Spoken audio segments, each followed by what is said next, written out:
Assalamualaikum warahmatullahi wabarakatuh.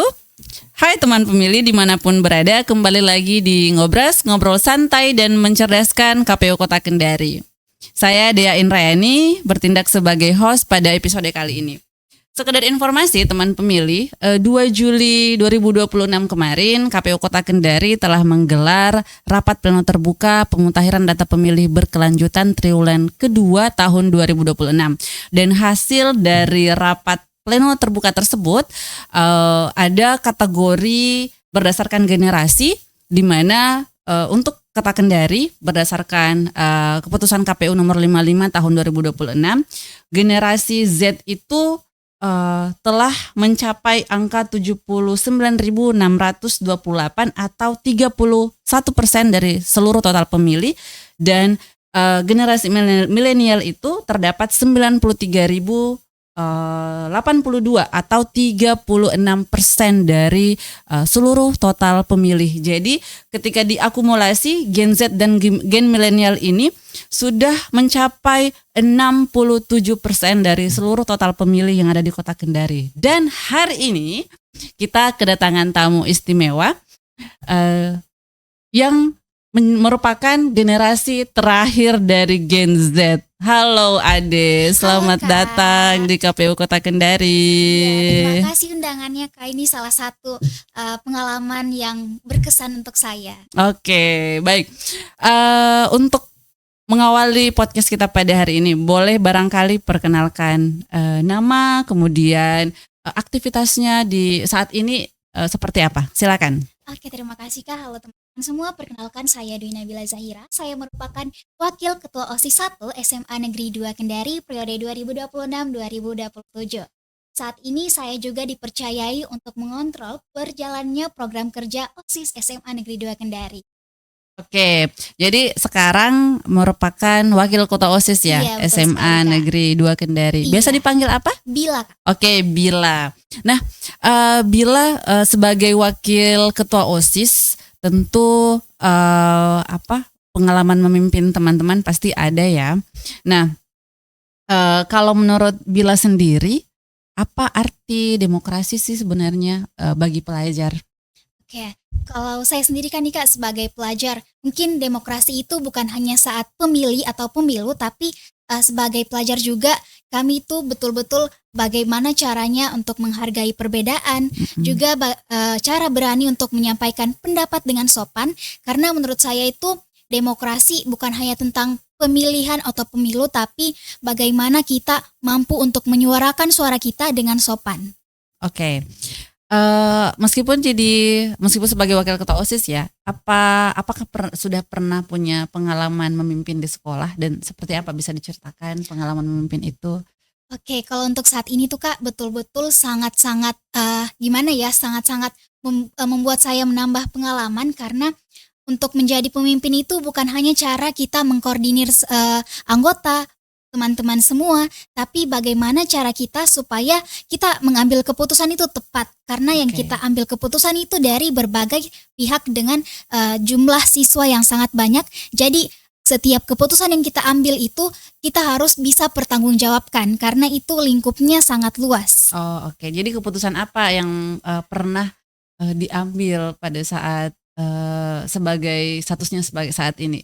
Oke, untuk saat ini mungkin ketika kita jalankan suatu program kerja, namun terdapat berbagai suara, siswa maunya A, siswa maunya B, di situ kita melakukan yang namanya musyawarah. Kita memutuskan apa sebenarnya yang bisa kita lakukan untuk menjadi jalan keluarnya masalah tersebut. Di situ saya sadar kalau ini merupakan salah satu contoh demokrasi, karena di situ kita bermusyawarah untuk mengambil mufakat dari berbagai suara yang kami dengar. Oke, jadi bukan hanya sebagai penentu ya sebenarnya, tapi bagaimana kita menyampaikan pendapat itu, bagaimana juga kita ikut berembuk dan berdialog dengan teman-teman. Iya, betul Oke. sekali, bagaimana kita bisa menampung semua aspirasi yang kita dengar. Nah, ya betul sekali. Sepakat. Nah, pada saat pemilihan ketua OSIS kemarin ada berapa calon nih waktu mencalonkan diri? Kebetulan ada 4 pasangan calon ketua dan wakil ketua. Wah, lumayan ini ya seksi berarti pemilihannya pada betul saat sekali. itu.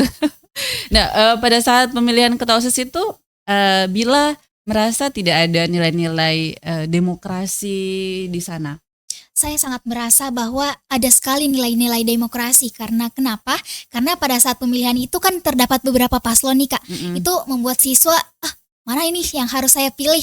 Nah tentunya ketika mereka mendengarkan visi dan misi dari berbagai paslon, mereka juga di situ belajar bagaimana mereka untuk mengambil keputusan. Karena mereka mengambil keputusan atau memilih itu bukan hanya sekedar untuk memilih siapa yang akan memimpin mereka, tapi untuk untuk mereka itu kan kita sebagai pemimpin nih. Jadi mereka memilih yang akan memimpin mereka. Jadi di saat mereka bingung, ini siapa yang akan saya pilih, kan mereka belajar untuk mendengarkan visi misinya. Di situ mereka belajar, melalui poin-poin ini saya bisa mengambil keputusan, saya memilih siapa. Di situ juga mereka mulai belajar bahwa suara mereka itu memiliki nilai yang penting untuk kedepannya. Ya, jadi meskipun dengan harapan bahwa adanya presentasi visi misi itu, apa yang menjadi aspirasi dari siswa tersalurkan seperti betul itu. Sekali, Kak. Oke.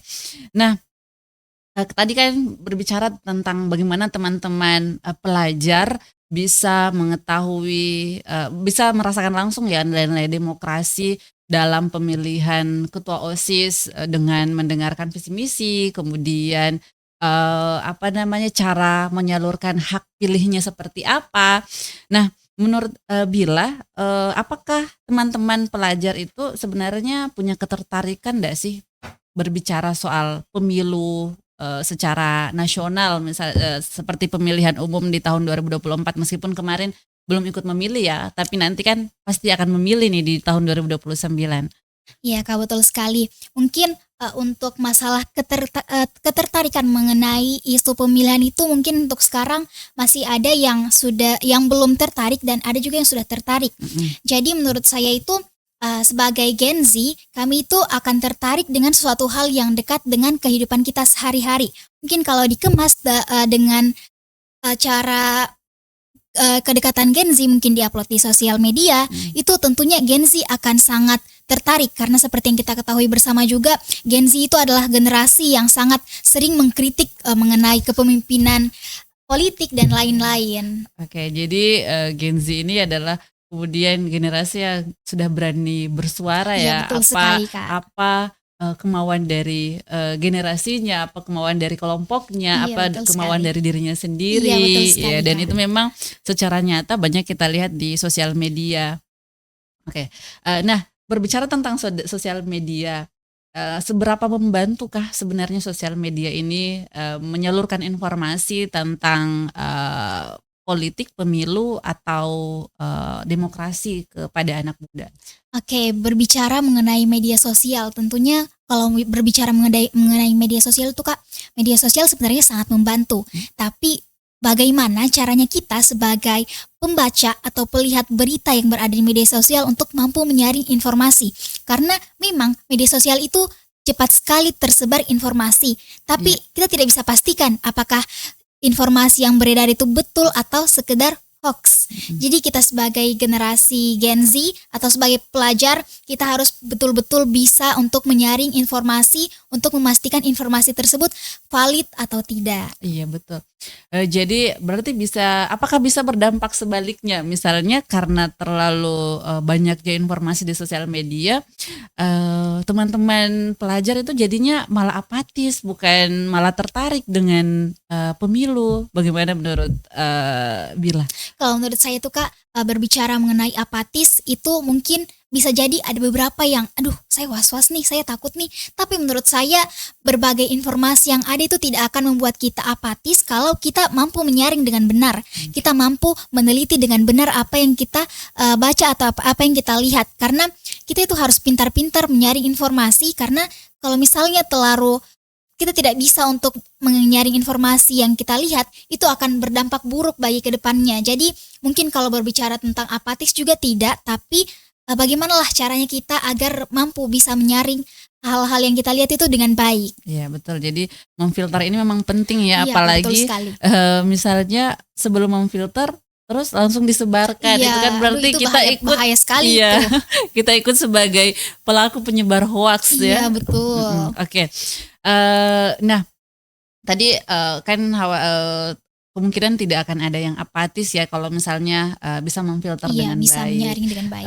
Dan informasi kan di media sosial kan ada yang positif Ada dan juga yang negatif. betul ada yang negatif.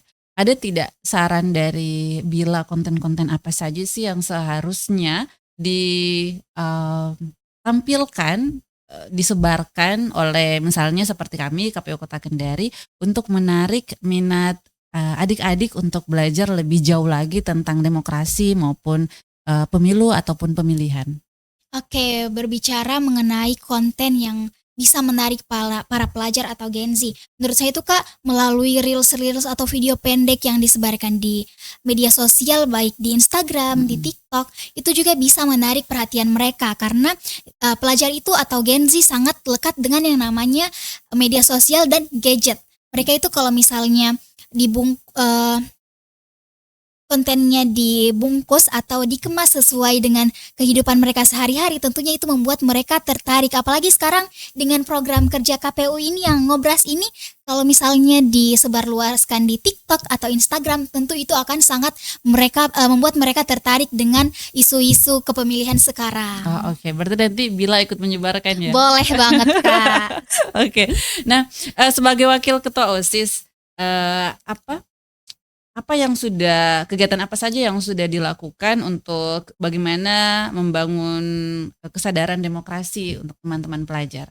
Oke, kalau berbicara mengenai kesadaran demokrasi nih Kak, kan biasa kalau untuk pelajar itu maunya mereka mendengarkan egonya sendiri. Nah, kita nih harus pintar-pintar bagaimana supaya ego dari mereka masing-masing itu tidak membuat mereka saling bertolak belakang satu sama lain. Jadi kalau dari kami itu selaku pengurus OSIS, ketika adanya hal-hal seperti itu kami berusaha untuk mengumpulkan mereka, kami berbincang, bermusyawarah bersama-sama. Mungkin kalau dari kami itu kami selalu mengadakan yang namanya musyawarah untuk program-program kerja besar agar mereka itu tidak ada yang saling bertolak belakang. Jadi melalui hal-hal sekecil musyawarah itu Kak, menurut saya itu sangat-sangat membuat mereka sadar kalau setiap hal yang menjadi keputusan kita itu harus kita putuskan bersama, harus kita bahas bersama-sama melalui musyawarah tersebut. Oke, jadi musyawarahnya itu kan ini siswa banyak. Iya, Ada berapa siswa di SMA 2? Kurang lebih itu Kak 1.600 Iya. 1.600 sekian begitu. Oke, jadi memang pastinya tidak bisa didengarkan semua ya, Iya, 1.000 Kak, betul orang. sekali. Berarti sistem musyawarahnya itu keterwakilan. Iya Kak, ya betul sekali Kak. Itu diwakili oleh ketua, wakil ketua kelas dan juga sekretaris. Oh, seperti itu. Jadi bersama-sama dengan OSIS. Iya betul Oke. sekali Kak. Terakhir barangkali pesan untuk Bila kepada seluruh pelajar yang ada di Kota Kendari khususnya agar lebih tertarik dan peduli terhadap pemilu maupun pilkada yang akan datang. Oke, karena saya sudah dengar tadi bahwa kebanyakan pemilih itu sudah berasal dari Gen Z dan juga Gen milenial. Menurut saya untuk pemilih kedepannya kita sebagai pemilih pemula kita harus betul-betul bisa bagaimana menyaring latar belakang dari calon pemimpin dan juga bagaimana mereka memaparkan visi misinya. Karena kita memang sebagai pemilih itu yang akan menentukan bagaimana kepemimpinan ke depannya. Kalau kita salah memilih, itu juga akan berdampak buruk. Jadi untuk pesan untuk teman-teman semua, pintar-pintar dalam memilih, menggunakan hak suaranya dengan baik, seperti itu Kak. Oke, jadi tidak ikut menyebarkan hoax, kemudian tidak ikut dengan terprovokasi dengan isu sara dan betul sekali, lain-lain Kak. ya. Kalau menurut saya itu kan kalau Gen Z itu adalah generasi yang FOMO-FOMOan. Jadi jangan coba untuk FOMO-FOMOan dalam pemilihan karena itu yang akan merasakan dampak itu nanti kita sendiri. Jadi jangan pernah mencoba untuk FOMO-FOMOan dalam memilih. Saya FOMO mau pilih ini saja karena kebanyakan yang pilih ini. Itu tidak boleh ya karena itu juga dampaknya yang ngerasakan kita sendiri dan ini yang dipimpin adalah banyak orang. Jadi kan kita ini yang akan menentukan siapa yang akan terpilih. Pintar-pintarlah dalam melihat latar belakangnya calon pemimpin. Oke, baik Bila. Terima kasih banyak untuk sharing seasonnya hari ini. Sungguh luar biasa ya. Dan tentu saja ini bukan yang terakhir kalinya ya. Semoga Kak. nanti di season podcast selanjutnya bisa kita ketemu lagi Iya, dan Kak. berjumpa lagi.